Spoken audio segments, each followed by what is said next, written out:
Hello, everyone. Welcome back to Bradisms or story time. So this time I'm talking about track, following up on my video of soccer. That makes sense. These are my two main sports growing up. It was track and soccer. Cross country came so much later. Like I don't think I ever ran more than 2 miles until ninth grade. So, well, 2 miles straight. So track was my bread and butter, and this was my sport where like, I was naturally good at it, and you work hard and you immediately get results. Like it came naturally to me to work hard and be able to do the workouts that I was assigned. I liked my coaches, I liked the environment, like the guys all around. They were kind of nerdy, mostly chill. Everyone was out there just trying to improve themselves, and there wasn't that ego that you experience in soccer or that team environment either, where you need other people to perform in order for you to be doing okay. Like there's always variables going on, right? Like for my Overwatch game, for example, it's like if your supports suck, then you can't do anything because you're taking nothing but damage and you aren't getting support. If your tank sucks, then you have no space. It's really difficult to move. You need to get a pick on your own, and that means you need to try to isolate a fight and win a one. It's just difficult, right? So when you play soccer, there's variables at play, which if there's somebody who's lacking, that weakness keeps getting extorted and it puts more burden on you. Like if I mess up on the wing, now my winger has to drop back and fill the hole between that just opened up behind me and between my center back to cut off their most likely their eight, and then my center back now just has an open guy and he has to leave his mark, leaving most likely two people open for tap-ins, and it's all falls apart, right? And that doesn't make and if my center back gets beat, it doesn't make him a bad player. I put him in a difficult situation if I mess up. So things to think about, but that wasn't in track. And when I was young, I liked not having that pressure of only having to deal with me, right? Like if I don't perform, I suck, and it's just me, and I'm only relying on myself. And also, running is just so much simpler than actually doing a sport. Like you just run, you know, and it's very consistent. Like I don't have to practice a inside curler and then a top shot and then a knuckleball and then a grass cutter. My coach loved a grass cutter for some reason, and I don't have to worry about my positioning or where I need to be. I, just show up at the bullpen, and you sign in, you talk to some adult, and then I'm just on the track, you run, and then you're done. And when you're a kid, you don't need to worry about like nutrition or food as much. Like your metabolism is through the roof. Like you just eat, and then you're good. I did nothing but eat as a kid. So, me and my little fat ass. I was actually very small. I was like 4'10", 70 pounds in fifth grade. But I'd eat my bananas and like my protein, like nut bars. And I'd probably have like a sneak like a piece of chocolate or something. And then I'd go to the meet. I'd run the 4x1. I'd do a little long jump. And then I would run like the 50 and then the 100 meter. That was my day. Like every single day. Like the 200, too long for me. Most times I'm like, I get tired. I don't make it all the way. 100 also pretty long, but the 50 meter I crushed it. I got a record for my club. I think they were called organizations. It was for my church, but I got a record. And it stands to this day. Like no one's beaten my 50-meter record for like fourth grade. But the bottom line was like I was naturally good at it, and I could work hard in it, and it scaled, and it was great.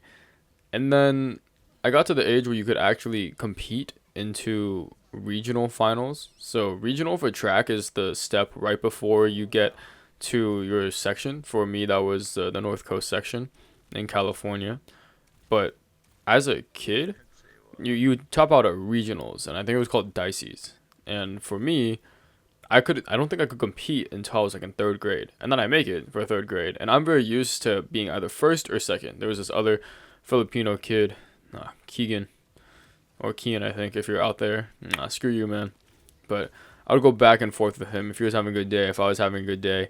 But I was usually used to getting first. I didn't really lose until I got to regionals, and it was me and Kian, and then 6 black dudes. And I was taller than Kian. Brother was like 4'6". And these dudes, these like just black guys, are like tall, like 5'6", 5'8". But I'm in like third grade. Sorry, fifth grade. Skipped a few years. Now, the other times I went to regionals, I just sucked. But now I actually like competed, got into the final heat, and I got seventh. I just got smoked, and I'm like, damn. Skill issue. Also, this is the first time I heard like real cuss words just like said at me, like the N word. I got called the N word, like little, N word. And I'm like, wow, that was just an experience, eye-opening experience. I went to my dad. I was like, they call me the word. He's like, what word? I'm like, the N word. And he's like, what? One of those bastards also spiked me at the starting line. I actually ran the 200 for some reason, and while we were warming up, like I was like doing a knee lift, and then striking back, to simulate when you push back or you push off when you run. Yeah, because you do staggered starts. You can't have blocks until you're in high school. So all the way through 8th grade, you're doing a standing start, a 4-point, or a 3-point. And 4-point's very awkward. So most people were doing the 3-point or a 2-point start, or that were just standing. And it just absolutely stabs me. Just cuts me up. And I'm bleeding like a lot. There's 3 streaks. I look like a monster can. And it's just drooping and drooling down my leg. It was terrifying.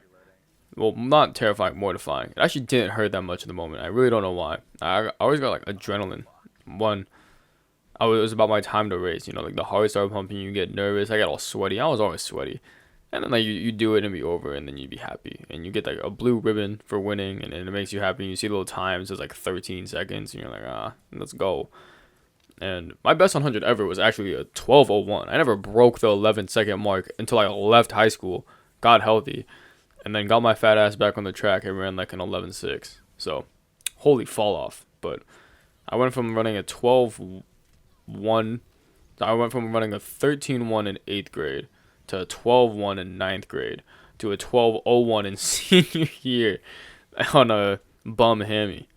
And I also like tore my glute in that season too. Like honestly, just mythical work. But the bottom line is I fell off in track because I think I talked about it in a different video. But I was doing very good sophomore year. I was jumping 19.8, which was enough to win me all of Frost off. But I ended up being a second behind the best to do it in California at the time, Mr. 25-2 Trevor Rogers. He's now at Cal doing D1 track and football. So screw that guy. And then fourth in regionals, I lost to just 3 Aka boys. One of them's still there, I think. Dude, it's like senior year now. But the other one that I lost to, he jumped like an inch further than me because I was at 20.4, not 24 feet, like L, but you suck. And he jumped like 20.5, and he got 4, and I got 4th. And now he's doing D1 football at Princeton. So I basically just lost to a bunch of D1 athletes. I would be D3 at best. If I would D3 walk on at best. And they'd still need to fudge the numbers. So I think you need to be like 22. And I only jumped a 22 unofficially. Like a 22.8 is my unofficial PR with like a 2-inch scratch. So it wouldn't even count. But the bottom line is I was good at track. Like naturally good. I'd actually win.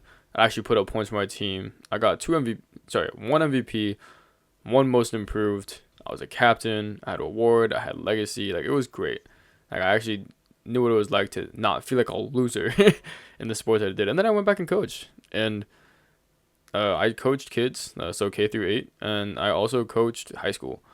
And I did that with my dad. It was fun. And I have nothing but pride for the track community. It was just very happy vibes. Like truly, everyone is there to improve themselves. And it is that sport where like my coach did a very intentional job of not cutting. He wanted everyone to be able to participate and just improve themselves and like be fit. Like, I value fitness very highly because it's the crux of your life and your functionality. Like you have a body that was meant to move, and when you move it and you get that fluctuating blood pressure, you have a heart that responds to your desires, you have a brain that's tempered for new experiences and growth, and you get the endorphins and the actual lasting happiness. And you have a bad day, you just go on a run. And track taught me those things. And also that you're just in it for the love of the game. Like you're there for self-improvement. Like bro, that Gao is out there and he's running a 10.8 as a ripe 16-year-old, and you're like, what the fuck? But it's okay. because you're just you doing your own journey, doing your own thing. I'm like, I recently hit good lifts. Like I was fat. I was 187 pounds, and I got 405 on deadlift, 225 on bench, and 315 on squat. Like it was literally the perfect plate to plate lineup. And then I got skinny again, and then I lost some weight, and I couldn't hit those marks anymore. But it was just nice to know that I could do it, you know. And that's what track was about.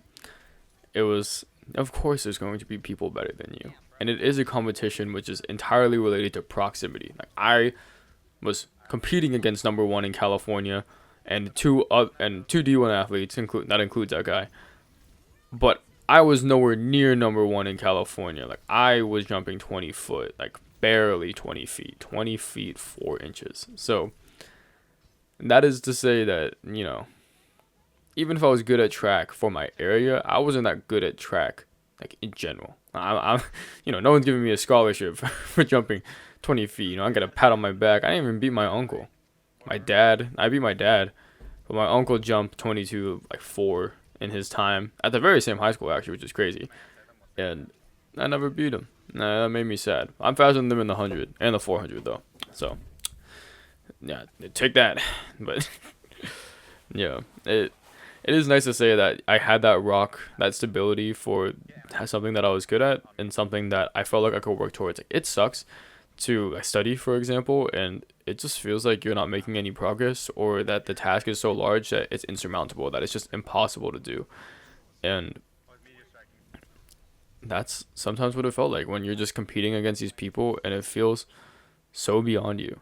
So track wasn't like that for me. It was like my actual space to compete and improve and be better. And I really did enjoy it all those years, second through 12th. All right, that's about it. See you.